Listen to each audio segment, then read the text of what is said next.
Bonjour à toutes et à tous et bienvenue comme chaque matin pour mon point complet sur le cours des principales matières premières. Yoav Nizar, ravi de vous retrouver.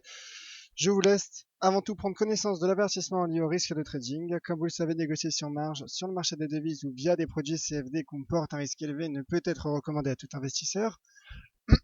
FXM et DFX ne pourront en aucun cas être tenus responsables de pertes ou dommages occasionnés, incluant sans restriction des pertes ou manques à gagner qui pourraient découler directement ou indirectement de l'utilisation de ces informations.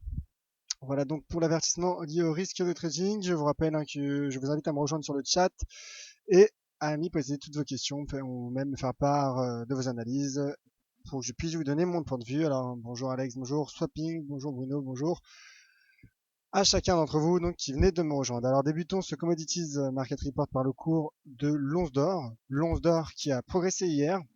L'once d'or qui profite toujours de la, je dirais de la digestion du marché par rapport à la hausse des taux de la Réserve fédérale qui est intervenue après 10 ans, je le rappelle. Depuis la dernière hausse a eu lieu en 2006, avant la semaine dernière bien évidemment.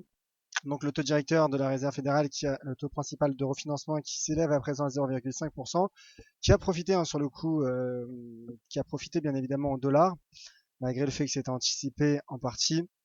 Mais voilà donc l'US dollar index.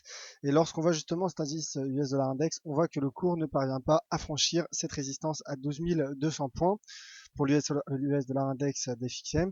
Et c'est la raison pour laquelle je pense que en tout cas, c'est pas que je pense, c'est la raison pour laquelle le cours de l'once d'or profite justement de ce repli du dollar américain. Et l'once d'or justement a franchi cette ligne de tendance court terme que je vous avais présentée hier, qui a été formée depuis la séance du 4 décembre, et cette fois-ci teste ce seuil de résistance qui correspond au seuil de 23,6% de retracement de Fibonacci de la précédente tendance baissière et qui correspond donc à un niveau, je dirais un niveau de prix psychologiquement important puisqu'il s'agit de 1080 points et donc le cours qui pour l'instant bloque sous ce niveau, bloque sous cette résistance. Alors d'un point de vue technique, on peut s'attendre à un repli pour viser les 1070, 1060 en troisième objectif, donc dans les prochaines séances à 1053 $. Toutefois, voilà, toutefois, toutefois le rebond est à prendre en compte. Rebond d'ailleurs sur les 1046, qui est également un seuil de Fibonacci, le seuil de la précédente, le point bas de la précédente tendance baissière. Et lorsqu'on regarde l'indicateur de momentum RSI, on remarque également qu'il se situe au-dessus du niveau de neutralité à 50, mais également l'indicateur de momentum RSI qui ne parvient pas à franchir la borne 70 qui bloque sous ce niveau également. Donc résistance de RSI, résistance de cours surtout, qui maintiennent pour l'instant les cours de l'once d'or. Alors justement, puisqu'on parle de l'once d'or, donc de sa corrélation inverse avec le dollar américain, je vous rappelle que cet après-midi, il y aura des statistiques importantes aux États-Unis. Il y aura la dernière estimation du taux de croissance au troisième trimestre aux États-Unis.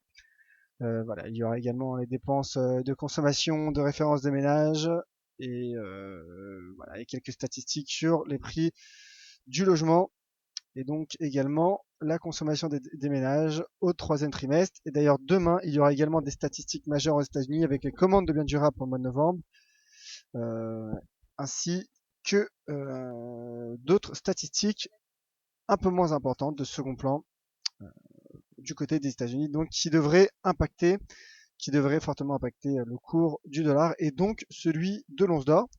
Donc voilà, l'once d'or qui pour l'instant teste un pivot à 1080 points. Alors l'argent aussi, l'argent également devrait également être impacté par ces statistiques américaines, l'argent qui poursuit sa hausse et qui franchit les 14,23 et qui pour l'instant effectue un pullback dessus, un pullback en cours sur le cours du silver, sur le cours de l'argent, qui se dirige tout droit vers les 14,50 $ à court terme. Alors toutefois, le cours de l'argent pénètre, je dirais, dans une zone de rejet. Lorsque l'on regarde les cours dans les dernières semaines, lors des derniers mois, on voit que le cours n'est pas parvenu à rester de manière significative au-dessus des 14,3, si ce n'est si ce n'est au début du mois de décembre, durant les deux, trois premières séances du mois de décembre, pendant lesquelles le cours est passé au-dessus du seuil à 15 $. Toutefois, le cours donc ce que je dis vaut également pour l'once d'or. En tout cas, mon billet à moyen terme reste baissier pour ces métaux, notamment donc pour le cours de l'argent. Pourquoi? Car à moyen terme, je vois le dollar. En tout cas, j'ai un scénario haussier sur le dollar américain qui est en lien avec des raisons fondamentales et notamment la politique, la fin de l'ère de la politique à taux zéro de la Réserve fédérale qui, selon moi, devrait soutenir le dollar américain, malgré le fait, comme je l'ai présenté en début de webinaire, que pour l'instant, le dollar américain se stabilise dans un range et qui bloque sous un niveau de résistance. Donc, à court terme, le cours de l'argent, euh, bah, mon objectif est à 14,50, mais toutefois, je reste baissier sur du moyen terme. En tendance de fond, je reste baissier. D'ailleurs, la dynamique est bien baissière malgré ces dernières semaines de range pour le cours de l'argent. Le pétrole qui après avoir baissé rebondit. Le pétrole qui a baissé, qui a clôturé en baisse hier, mais qui finalement rebondit, ne parvient pas à casser ce niveau de support, ce support dynamique. Ce support, cette ligne de coupe potentielle d'épaule, tête-épaule de continuation. Le cours donc qui rebondit d'un point de vue technique sur ce niveau et qui teste ces niveaux de 2008 à 36,18 puisqu'il est sous ces niveaux de 2008 depuis maintenant plus d'une semaine. Les fondamentaux restent bien évidemment fragiles. Toutefois, le cours progresse en début de séance et le cours du pétrole profite des dernières déclarations du gouvernement chinois. Le gouvernement chinois a déclaré hier qu'il fallait plus soutenir, qu'il comptait plus soutenir son économie pour éviter un ralentissement. Il a appelé la Banque populaire de Chine à assouplir de nouveau sa politique monétaire, à prendre des mesures accommodantes dans un but de soutien. Et il a également appelé son gouvernement à, également à revoir sa politique budgétaire en effectuant peut-être plus de dépenses dans le but de soutenir son économie et donc éviter un ralentissement. Donc, de manière générale, les matières premières, le secteur des matières premières, excusez-moi, profite également de cette annonce, de cette intervention du gouvernement chinois. Et le cours donc qui rebondit, qui a également été soutenu par hier une loi qui a été signée par le président américain Barack Obama autorisant les producteurs de brut aux États-Unis à exporter à l'étranger leur pétrole, leur production. Et donc tous ces éléments soutiennent un marché qui est fortement pénalisé par des fondamentaux qui restent fragiles, avec notamment l'arrivée de l'Iran, le retour de l'Iran sur ce marché, et également des pays tels que la Libye qui augmentent leur production de pétrole. Voilà. Donc, malgré des fondamentaux fragiles, le cours du pétrole qui rebondit sur cette ligne de coût qui est le point, le pivot majeur, donc ce niveau de support dynamique. Voilà donc pour le cours du WTI qui teste les 36,18.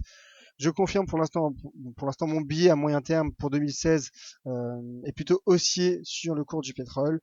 Je pense que, en tout cas, je vois bien un cours du WTI aux alentours des 45 $ pour l'année 2016. Et d'ailleurs, les tensions au Moyen-Orient, comme je le disais vendredi, pourraient également soutenir les prix du pétrole. Alors le Brent qui teste également ses plus bas de 2008, qui teste les 36,20, mais qui ne parvient pas à franchir, qui résiste, qui tient bon. Le marché qui effectue un léger rebond technique en début de séance sur ce support à 36,20. Donc je vous ai mis des niveaux intermédiaires vers lesquels le cours qui pourrait être des objectifs à court terme. Objectifs donc à 37, 25 et 38, 40 à court terme. Toutefois, ce que je disais donc pour le WTI vaut également pour le cours du Brent. Donc dans les prochaines semaines, je vise plutôt un retour dans les prochains mois, même à moyen terme, je vise un retour au-dessus des 40 $, pourquoi pas viser les 42,20 ou même les 44 $ sur le cours du Brent à long terme, bien évidemment. Le cours du cuivre, donc qui a validé et atteint son objectif d'un double bottom en H4, en unité de temps 4 heures, avec une ligne de coût située au 2,09 $. Le cours qui atteint notre objectif à 2,14 $, donc qui est la partie supérieure de ce trading range. Alors le cours du cuivre, pour l'instant, je dirais est facile à trader si vous me permettez l'expression bien évidemment, car on voit que le cours fluctue dans un trading range. Il ne parvient pas à franchir les 2,04, donc cette zone de 2,04,2, à part une fausse sortie fin novembre, et le cours qui est rejeté par les résistances à 2,10$ ou à 2,14$. Donc vraiment, nous avons notre zone de rejet, comme je l'ai présenté hier, entre 2,10$ et 2,14$, qui maintiennent les cours du cuivre sous pression, qui les maintiennent à la baisse. Donc logiquement, ma prochaine cible à court terme pour le cours du cuivre se situe à 2,10$ et à 2,075$, avec également une autre cible à 2,04$. Toutefois, bien évidemment, le risque du trading range est la sortie. Donc en cas de sortie par le haut, bien évidemment, je passerai acheteur. Idem, en cas de sortie par le bas, je passerai, mon billet serait vendeur. Donc pour l'instant, je maintiens mes objectifs à la baisse pour viser les 2,04$, après que le cours se soit replié sous la partie supérieure d'un range, sous cette résistance à 2,14$. Donc voilà, le cours du cuivre qui, malgré l'intervention, enfin une dernière déclaration du gouvernement chinois de soutien en son économie, toutefois repli technique, du coup, finalement l'analyse technique également, le marché bloque sous un niveau technique, sous un niveau de prix à 2,14$. Mais d'ailleurs, il faut également souligner, concernant le gouvernement chinois, que le cours du cuivre a tout de même progressé hier. Et d'ailleurs, les bourses chinoises ont clôturé en hausse la nuit dernière. Le cours du gaz naturel qui poursuit son rebond, qui effectue tout simplement sa plus forte hausse journalière depuis le mois de janvier. Le cours donc qui ne parvient toutefois pas à atteindre, à repasser au-dessus des 2$, mais qui rebondit, qui poursuit son rebond, comme vous le voyez avec cette bougie bleue, cette longue bougie bleue. Cette longue bougie bleue. Ça fait suite à également des dernières prévisions météorologiques plus froides, plus fraîches du côté des États-Unis, ce qui donc soutient la demande de gaz naturel. Le gaz naturel qui généralement progresse en période hivernale ou en période estivale. Et donc après ces dernières estimations, le cours qui effectue, comme je le disais, sa plus forte hausse journalière depuis quasiment un an. Techniquement, l'indicateur de momentum RSI que je vous avais présenté donc hier, qui avait franchi à la hausse la bande 30, pour l'instant ce scénario tient, puisque l'indicateur de momentum RSI poursuit son petit bonhomme de chemin, malgré une petite consolidation, comme vous le voyez ici sur ce graphique, une stabilisation. Donc toutefois, si l'on joue justement le RSI de cette manière, en achetant le croisement à la hausse de la bande 30, on attendra avant de sortir de position. Donc l'objectif concernant le RSI serait, en tout cas on passerait à la vente en cas de franchissement à la baisse de la borne 70. Toutefois, pour l'instant, ce n'est pas encore le cas. Bien évidemment, soyez prudent avec les stop loss et votre money management. Toutefois, pour revenir au cours, le cours qui se maintient toujours pour le moment sous cette ligne de tendance baissière qui est formée depuis la séance du 16 novembre. À surveiller ce pivot dynamique. En cas de franchissement, on pourrait viser un retour sur les 2,75 et avec une deuxième cible à 2,20. Toutefois, pour l'instant, le cours se maintient sous les 2$ et se maintient toujours sous cette ligne de support dynamique, sous cette ligne de tendance. Donc pour l'instant, la dynamique de fond reste bien évidemment baissière, mais un rebond qui pour l'instant prend forme, à surveiller, donc à suivre ce rebond pour le cours du gaz naturel, et je le répète, l'indicateur de momentum RSI. Alors je vous rappelle que vous pouvez me poser toutes vos questions sur le chat et que j'y répondrai donc dans un instant. Mais tout de suite, il s'agit du cours du Palladium, le Palladium qui se stabilise au milieu d'un range entre les 575 et 525$, puisqu'il teste la résistance à 555$. Le cours qui est au milieu d'un range, donc pour l'instant, je maintiens mon opinion neutre. Hier j'étais neutre sur le cours du Palladium, je maintiens donc ma neutralité pour le cours du Palladium, qui est bien évidemment également inversement corrélé au cours du dollar. Donc le cours du Palladium pourrait être sous pression à moyen terme pour se rapprocher à moyen terme, bien évidemment, des 525 ou des 500$. Pour l'instant, voilà, le cours fluctue d'ailleurs, le RSI également fluctue autour des 50. du niveau des 50, donc neutre sur le cours du palladium.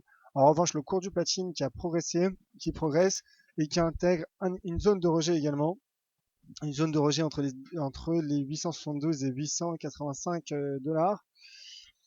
Attention au repli et à surveiller également cette résistance donc à 885 dollars. D'ailleurs, on voit également un niveau de résistance intermédiaire court terme à ce niveau donc qui est un niveau à 879 dollars.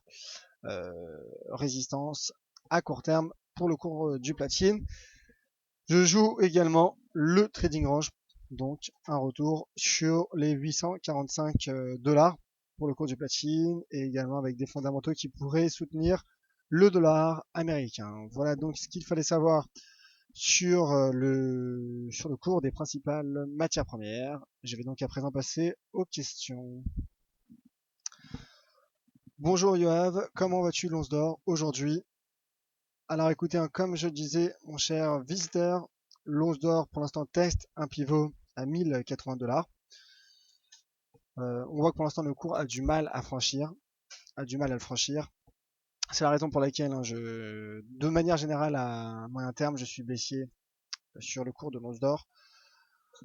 Donc à court terme, on pourrait en effet viser un retour vers les 1070 et 1060 dollars dans les prochaines séances. Toutefois, bien évidemment, cette semaine est particulière puisqu'il ce sera un jour férié, hein, bien évidemment vendredi.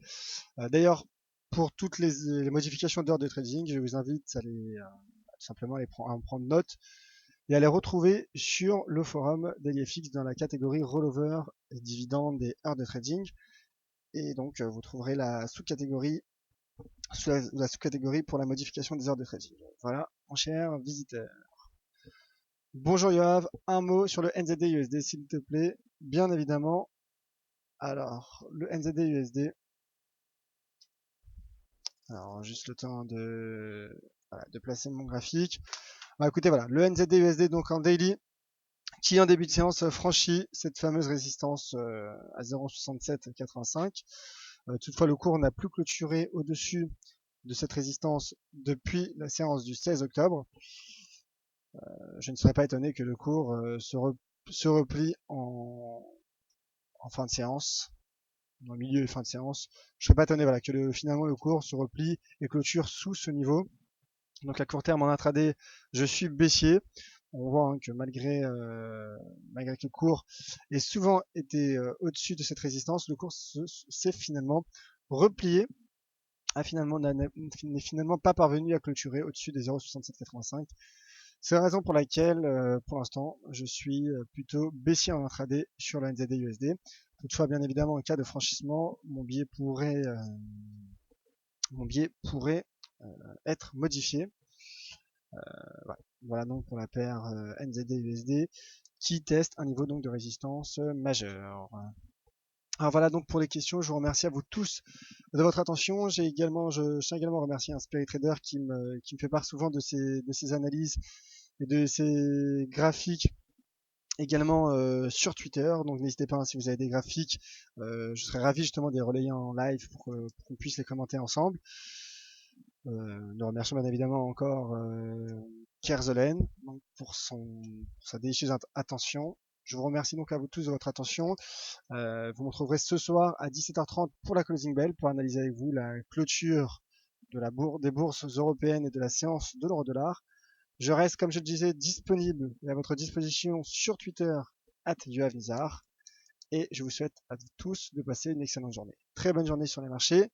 C'était Yoav Nizar pour Commodities Market Report.